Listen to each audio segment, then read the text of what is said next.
Have you ever wondered how a lone Roman missionary sent to convert pagans in the furthest reaches beyond England could arrive to discover an entire Anglo-Saxon kingdom in the heart of Britain that had never heard the gospel, and convert them all within a generation? What kind of courage walks into a pagan king's hall, confronts warrior nobles who worship Thor and Woden, and convinces them to abandon their ancestral gods for the crucified Christ, succeeding so completely that the entire kingdom converts? And why is the man who Christianized Wessex, the kingdom that would produce Alfred the Great and ultimately unite England, almost completely forgotten today? His story buried beneath centuries, while lesser missionaries are celebrated? This is the story of Saint Birinus, the forgotten apostle of central England, who planned to reach the unreached and found them closer than expected, proving that sometimes God's mission field isn't where we think it is, and one faithful missionary can change the destiny of nations.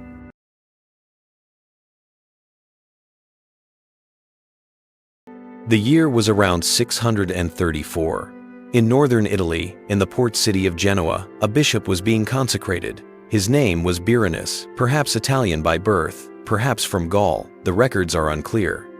What is clear is this: he was being ordained not for a comfortable diocese in Christian Europe, but for a mission to the edge of the known world. Pope Honorius I had continued the work of Gregory the Great, sending missionaries to bring the gospel to pagan Anglo-Saxon kingdoms in Britain. Kent was Christian. Northumbria had heard the word. But vast territories remained unreached. Birinus received his commission: go to the innermost parts beyond the territories of the English, to regions where no teacher had yet brought the light of Christ. It was an unusual appointment. Missionaries were rarely consecrated as bishops before departure. But Birinus would need full episcopal authority to establish churches, ordain priests, and organize Christian communities wherever God led him. Archbishop Asterius of Genoa laid hands on him, and Birinus became a bishop without a see, a shepherd sent to find his flock in the wilderness. He traveled through Gaul, crossed the English Channel, and landed on the southern coast of Britain. His maps were vague. His destination was uncertain. He expected to travel far north, perhaps, or deep into the unconverted West. He packed for a long journey into remote territories. Then came the surprise. He found himself in Wessex, the kingdom of the West Saxons, not remote at all, but in the heart of southern England, relatively close to Christian Kent. And to his astonishment, this kingdom was completely pagan. No churches, no Christians, no gospel. Despite being geographically accessible, Wessex had remained untouched by the missionaries who had converted neighboring kingdoms. Birinus could have pressed on to his originally intended destination, but he recognized the hand of providence. God had redirected his plans. His unreached pagans were right here. The mission field wasn't where he thought it would be, it was where God placed him. He stayed.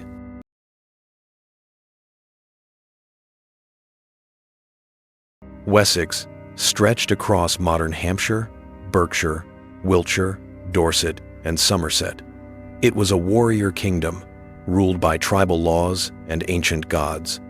The West Saxons were Germanic people who worshipped Woden, father of gods and giver of victory. They honored Thunor, god of thunder, whose hammer protected warriors in battle. They sacrificed in sacred groves and consulted pagan priests about fate and fortune. Their culture was shaped by the warrior's code: honor, courage, loyalty unto death. They believed in word, an inexorable fate that bound all things. Christianity, with its talk of a crucified God and love for enemies, seemed weak, foreign, incomprehensible. King Cynegils ruled from his mobile court, a powerful military leader who had defended his borders and expanded his territories.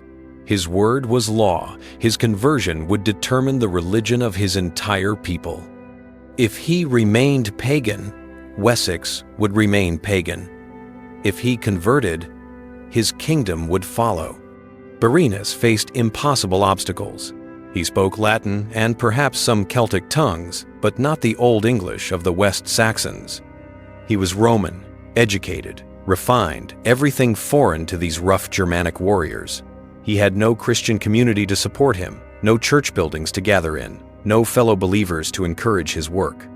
He was alone. Yet he began. He learned their language, stumbling through consonants and verb forms. He studied their customs, understanding their fears and hopes. He preached in marketplaces and village squares, proclaiming a God who loved them enough to die for them. According to tradition, miracles accompanied his words, healings that drew crowds, signs that made warriors pause. His reputation spread. "A holy man from Rome," they whispered. "He speaks of a God stronger than Woden." Eventually, Birinus sought an audience with King Cynegils. It was dangerous. He could have been dismissed as a troublemaker, expelled, or even killed. But he walked into the royal hall with quiet dignity, carrying no weapons except the gospel. The kings, the gens, his warrior nobles watched suspiciously as this foreign priest approached their lord. Cynegils listened, and another Christian king was watching from afar.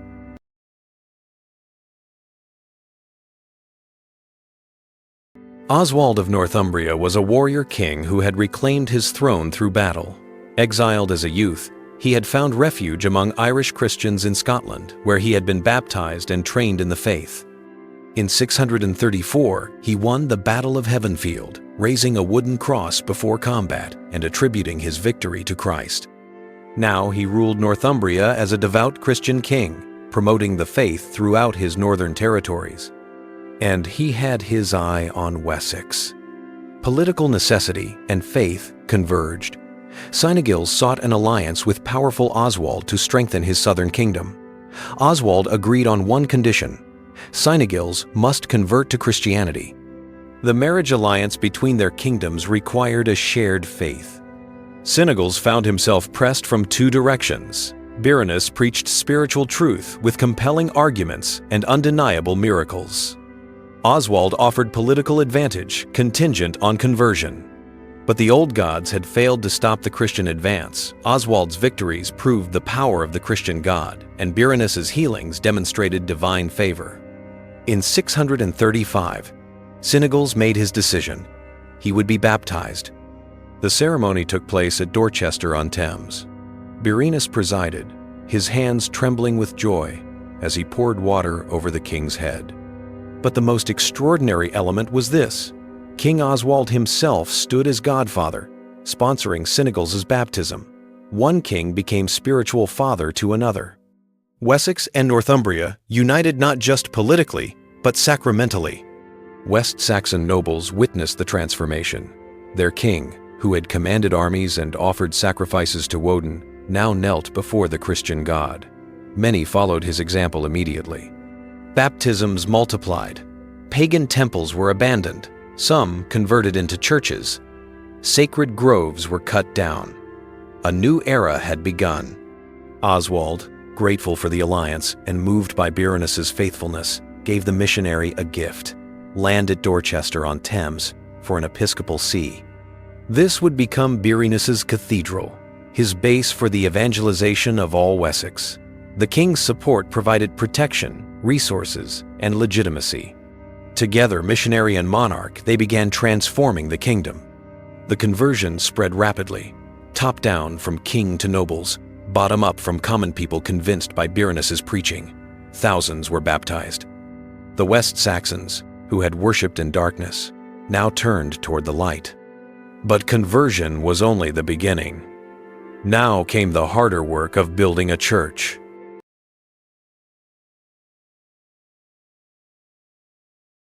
Dorchester-on-Thames became the heartbeat of West Saxon Christianity. Birinus established his cathedral there, initially a simple wooden structure, later rebuilt in stone. From this modest episcopal seat, he organized the spiritual transformation of an entire kingdom. His first priority was training native clergy. Christianity could not depend on foreign missionaries forever. Birinus gathered West Saxon men who felt called to priesthood, teaching them theology, liturgy, scripture. He conducted services in Latin but taught in Old English, making sure his students could shepherd their own people in their own language. One by one, he ordained them, creating a native clergy who would continue the work after he was gone.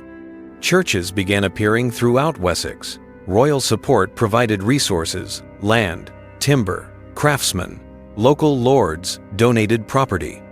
Often these churches were built on former pagan sites, transforming places of old worship into houses of Christian prayer. Birinus traveled constantly, consecrating each new building, celebrating the first Mass within walls, still smelling of fresh wood and newly mortared stone. He introduced Roman liturgical traditions to the West Saxons. The Mass became the center of Christian life. Baptism welcomed new believers. Christian marriage replaced pagan hand fasting.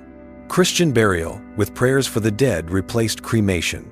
The great feasts of the church calendar, Easter, Christmas, Pentecost, replaced pagan seasonal festivals, infusing them with gospel meaning. His pastoral work was patient and thorough. He taught Christian doctrine to new converts, explaining the Trinity, the Incarnation, the Resurrection. He instructed them in Christian ethics, teaching that the gospel demanded not just new beliefs, but transformed lives, care for the poor, forgiveness of enemies, sexual purity, honest dealing. He established patterns of charity, ensuring that widows and orphans found care within Christian communities. Challenges remained. Some clung to old superstitions, mixing Christian practices with pagan magic. Others backslid under social pressure. But Birinus responded with patient teaching and firm correction. He didn't expect instant perfection. He knew cultural transformation took time. Year after year, he traveled, taught, corrected, encouraged, baptized, ordained, blessed. The changes went deep. Wessex began to change not just religiously, but socially. Christian morality softened the harsh warrior culture. Literacy increased as scriptures were copied and read. Churches became centers of community life. Christian identity began transcending old tribal divisions. Through it all, Birinus remained humble. Despite his success, he lived simply, traveling constantly, caring for individual souls with a pastor's heart. His prayer life sustained his ministry. The kingdom was converting, the church was growing, and the Roman missionary had become father to the West Saxons. For 15 years, he labored. Then, his work was finished.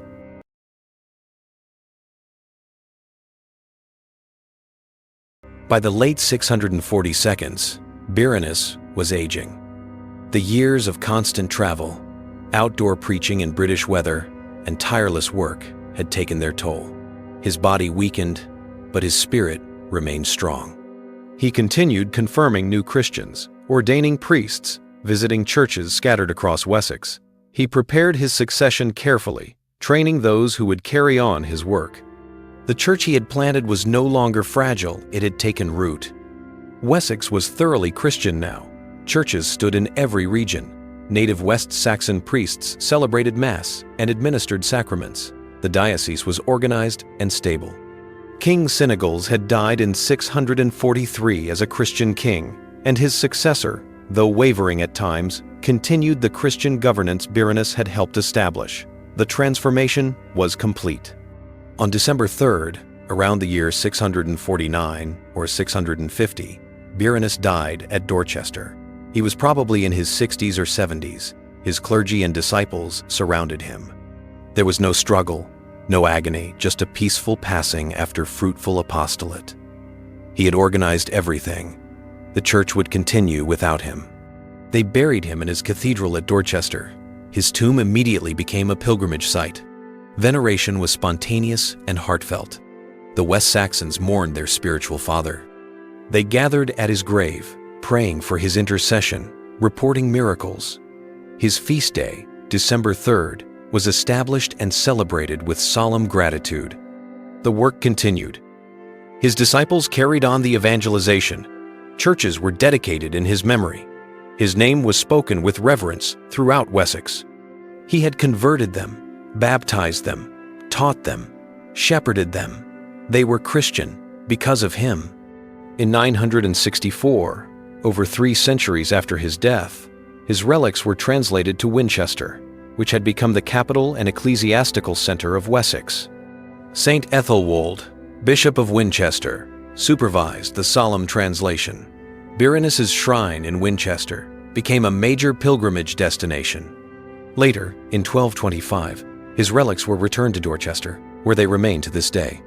He died peacefully, but his work transformed England.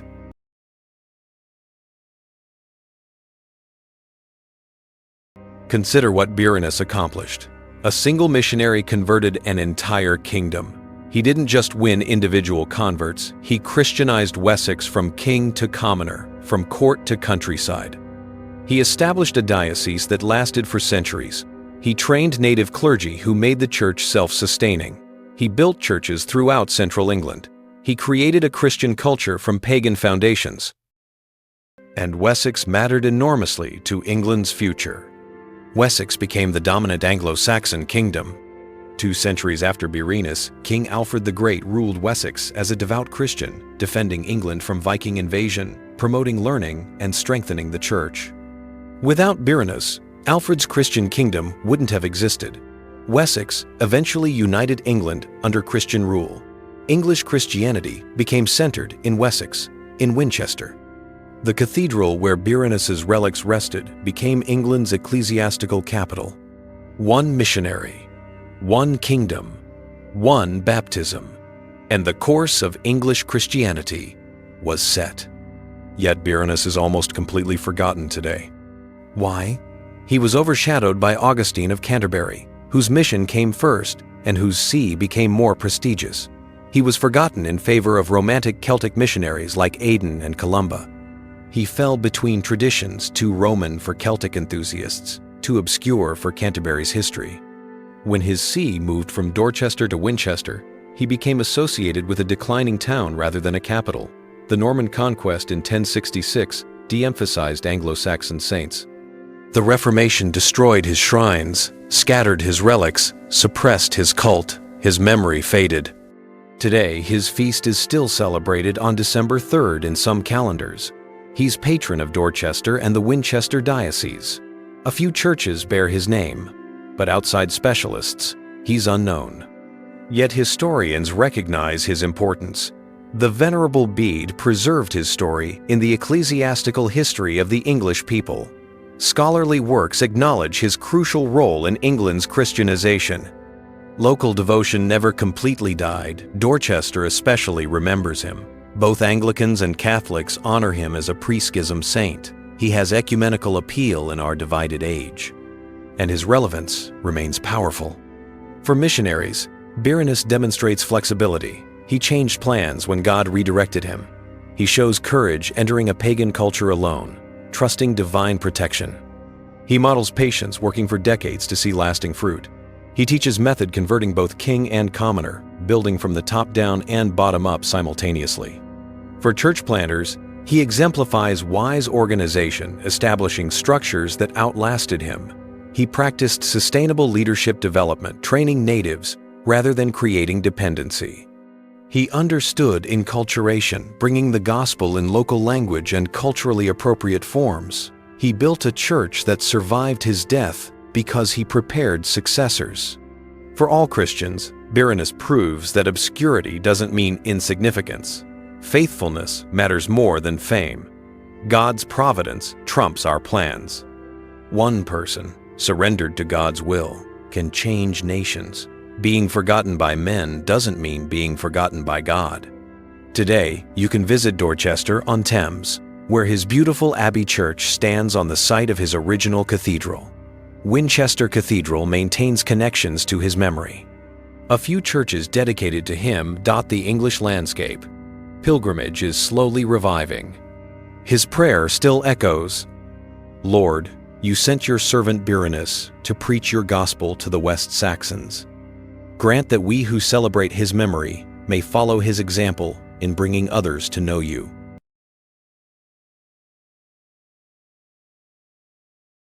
Saint Birinus arrived in Britain around 634, a Roman missionary sent to unreached pagans. He discovered Wessex, completely pagan despite its central location. In 635, he baptized King Cynegils, with King Oswald standing as godfather. He established his see, at Dorchester-on-Thames.